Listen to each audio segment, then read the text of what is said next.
दिन झगड़ा एक दिन प्यार अच्छा लगता है।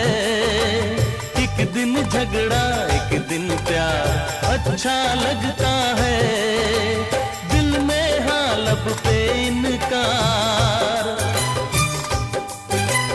दिल में हाँ लब पे इनकार अच्छा लगता है।